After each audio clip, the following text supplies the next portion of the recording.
I grew up in isolation. My mother stopped smiling when I was 11, and she was a scarcely happy person before then. But she had recoiled into a bleak and sombre person altogether for no reasons that I could identify. She only said what she needed to, and we only went where we needed to. It was just us. You can imagine what an environment like that does to a child. It was quiet, always quiet, and I was programmed to be the same. I loathed the busyness of crowds, and I boiled with nervous anger at the never-ending noise. I endured school, only because I had to, but I would steal away in the free periods to some secluded space where noise was minimal, and I could be alone. Just me, my hereditary sorrow, and the stillness that was both my torment and my comfort. It didn't matter to me that my classmates thought I was strange and stayed away from me. Rather than thinking it sad that I was always by myself, I pitied everyone else for needing social interaction as desperately as they did. Consequently, the more I grew, the harder it was for me to cope with being around people. I shied away from any form of interaction, even a simple greeting from a passerby. Still, quietly, I yearned for conversation. It was more difficult in high school. I had matured, and to my horror, I attracted quite a few potential friends. They didn't give me the option of shying away. I could not at all avoid them. I doubt they understood then my difficulty to interact. They probably thought I was a naturally quiet person, but my introversion was a symptom of something greater than I could at that time express. 2 of these high school friends stuck with me into adulthood. Over the years, they had been to my house, met my mother. They were my closest friends. We'd go out together, hang out, talk, and the exposure would undo, a little at a time, the desolation that I believed was the norm. After some time, I had seemed to climb out of my dismal state, and I was more open socially. But then there was returning home to my mother. There was nothing open or social about her. I was 19, coming home from a friend's 18th birthday party, when I first sought to escape the gloom that maimed my life. I had a good time, and I was in good spirits, until my friends dropped me home. The house stood looking at me, waiting to suck the colour out of my day.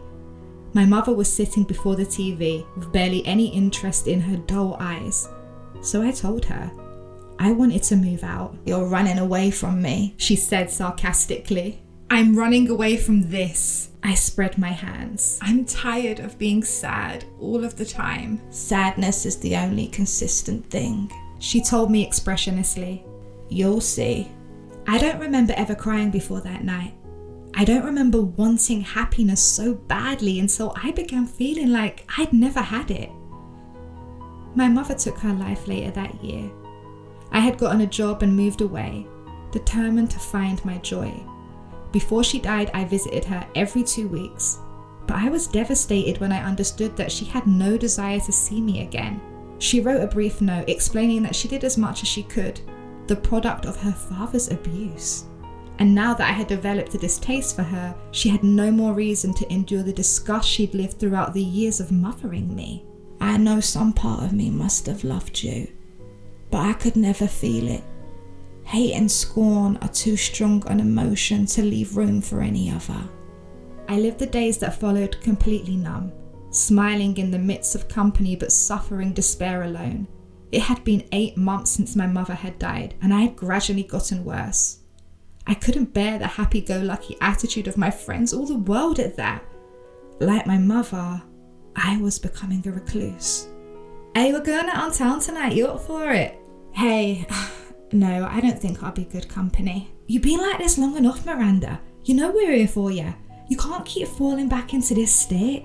If it were only so simple. I paused, oblivious to the exasperation in her voice. Hey, Court, can I confide in you about something? It's not easy to share, so please don't tell anyone. What is it? My mum left a note. I hesitated. I think my father is her father. There was silence. I know, it's repulsive. I think I need help. I croaked, crying. A week had passed and I hadn't heard from Courtney. I tried calling but got her voicemail. Was the idea so sickening that she couldn't even speak to me? None of my friends were. At work one day, a young girl came up to me, revulsion intense in her circled, sunken eyes. Society already doesn't take depression seriously. Please, we don't need sick, evil people like you making a mockery of it. What kind of person uses their mother's death and spreads lies about who their father is for pity and attention? You deserve to be alone and friendless. Every enunciated word was like a punch in the gut. Everyone stared at me with scornful, judgmental eyes. But I was too wounded to save face. I let them think what they wanted to. All that was in my mind was the silence between us when I was on the phone with Courtney. She was the first one to cast judgment and share her ugly perception with God only knows who. I couldn't imagine how I would ever recover from Courtney's lie. I hadn't the courage to prove my suffering true. It wasn't easy living with people believing this dark fabrication about me, but it was easier than ever speaking those words that I did to Courtney to anyone ever again. Sadness is the only consistent thing, I heard my mother's voice say, and suddenly for the first time, I longed for her quiet, dull presence. If she could have only told me, we could have been each other's company through the depression and disgust, and I wouldn't have had to endure it alone. If you're ever having a dull day, the sun is a daily reminder that we can too rise again from the darkness, that we can too shine our own light. Can you relate? Please like and subscribe to this channel. It helps us to grow.